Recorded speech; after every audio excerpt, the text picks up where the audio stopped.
Hello everyone, and welcome to the start of a brand new series here on the channel. It's going to be called the Backrooms Survival Guide. Now this is an idea that I've had for a while actually, and I'm finally making it into a video. And I really hope you enjoy it because I think it's going to be cool. So pretty much each video in the series, I'm going to be giving you a step-by-step guide on how to get through 3 levels of the Backrooms at a time.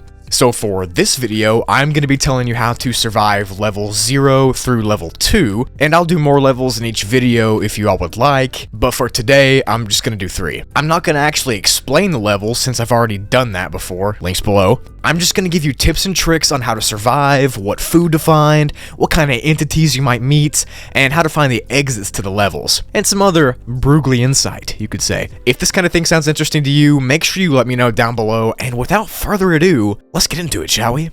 When you make the unfortunate trip into the Backrooms, you'll end up on what's known as level 0. This is the first level in the Backrooms, and it's very confusing to new people. The only things you'll have with you are whatever was physically on you when you glitched here. So, unless you carry food with you or water with you at all times, you've got nothing. Your first order of business is to not freak out. Sanity is one of the most important things to keep in the Backrooms. Make sure you don't lose hope or your mind. The yellow walls and the buzzing lights will be really disorienting at first and really confusing to you, but you can make it out of here, trust me. You have 2 options of escaping at this level 0 area. The first one is that you can try to no-clip through a wall by yourself. Now, no-clipping is when you physically glitch into or through something and then end up somewhere else. This is the most popular way of traveling in the Backrooms, so you probably should learn how to soon anyway. The second option you have is you can walk through the hallways for a long time until you run across a room that seems out of place, kind of. This room is called the Manila Room, and it's important because there's a table in the very middle of it with papers from Meg that kind of explain where you are. Now, Meg is an organization that lives in the Backrooms that tries to study it. I made a full video explaining it if you want to go check that out. So Meg has left some papers on this table for new people to read and figure out where they're at, and it kind of gives a basic explanation on how to no-clip. So after you figure out how to no-clip by yourself, or you find those papers, you need to prioritize escaping level 0, because the level itself is very detrimental or really bad for your head. It can induce hallucinations or cause random deja vu moments, and in general, it's just very disorienting and it messes you up if you stay there for too long. So escaping it as fast as possible is the best thing to do. So after you successfully no-clip into a wall, you'll be sent to the next level of the Backrooms, which is called level 1. Level 1 itself is pretty safe. In my opinion, it's safer than level 0. It's pretty much a huge warehouse with a concrete floor. This level is where you're going to want to stock up on supplies and tools and other stuff for your journey. And you can do that by finding random supply crates that just appear on the floor. This is one of the many unknown properties about the Backrooms, but in this case, it helps you out, so I wouldn't complain. These supply crates have anything from weapons to food to water, so you can just take whatever you want. Just make sure you get some almond water, because it's what will keep you sane in your journey. Made a full video explaining that too, go check it out if you haven't. Just know that it's very important. There's also several outposts with actual people on this level, so you can socialize pretty easily. The bases themselves are located near the entrance to the level, so you can just walk around for a bit and you'll run across one. There's around 500 people who call this level home and actually live here permanently, but unless you want to be stuck in this first real level forever and not explore this alternate reality that the Backrooms is, you gotta get moving. After you've stocked up on food and water and tools, it's time to leave this level. Now, there are more ways to leave the level than there were before back in level 0, so you get to choose which one is best for you.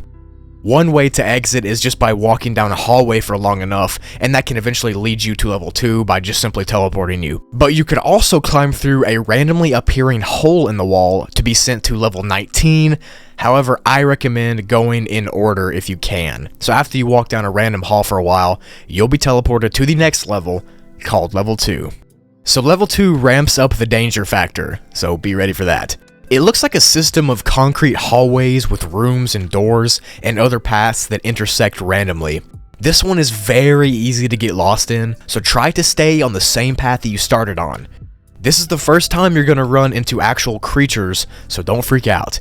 even though you'll probably want to. The entities or creatures here are crawlers, smilers, facelings, clumps, hounds, death moths, wretches, bursters, and skin stealers.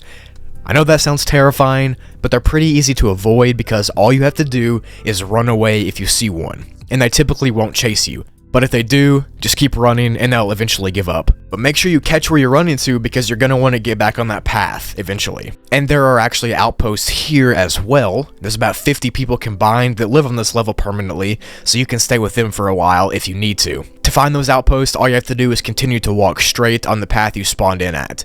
This level will really test your survival instincts. You'll have to be able to navigate around creatures and make your way through really confusing and disorienting hallways. But all you have to do is keep going straight from where you teleported in, and make sure you're eating and drinking enough too, because sometimes people forget that they have to eat and drink because they're so focused on running away from the enemy, but not eating or drinking is arguably worse than the creatures themselves. Because if you don't consume food and water for long enough, you could turn yourself into a wretch.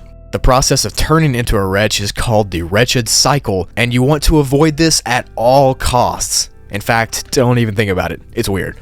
Just make sure you're eating and drinking. To leave this level, you have to try to find an unlocked door on the right side of the hallway. It might take some time to figure out which one works, but when you find the right door, it'll be unlocked, so all you have to do is go through that door into the room, and you'll be sent to your next leg of the journey. Level 3. So yeah, that's it for the first video in this series. I hope you enjoyed it. I like this idea a lot, and I really hope you like it too. I feel like it'd be a really cool recurring series to do.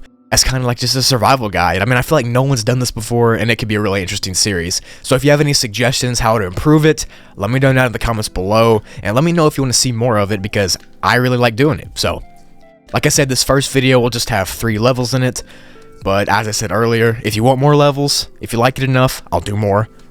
Thank you to all my patrons and channel members, as always, for supporting me. I really appreciate it. Thank you so much. And a huge thank you to all of you for watching and interacting with my content and me. I genuinely appreciate it. You guys have literally made my dream of being a YouTuber come true. And I don't know how to thank you. I just thank you so much. Also, make sure you go over there to my second channel, Broogli, and subscribe, because I'm about to start doing some awesome stuff over there. You won't want to miss it. It may or may not be Backrooms related. So, maybe a Backrooms reaction to the found footage? Question mark? Go check it out. Thank you for watching and supporting me, and I'll see you later.